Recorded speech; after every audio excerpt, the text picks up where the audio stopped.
Abbiamo un dato concreto, sono 40.000 alloggi delle ATER e abbiamo 14.000 veneti che attendono a una casa perché non hanno reddito e hanno diritto a una casa.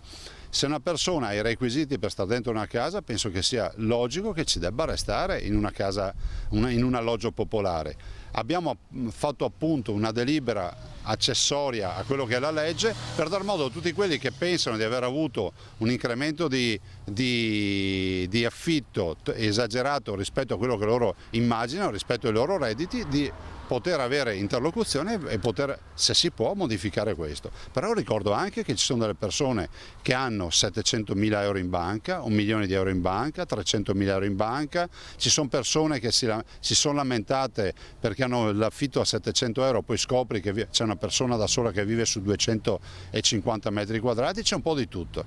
Allora io penso che se una persona ha i requisiti deve essere difesa fino in fondo, magari molte di queste persone che protestano ce li hanno i requisiti. È sufficiente, oltre a protestare, andare all'ufficio ATER e dire queste sono le mie carte. Per ogni nome e cognome esiste la posizione reddituale e anche quella patrimoniale.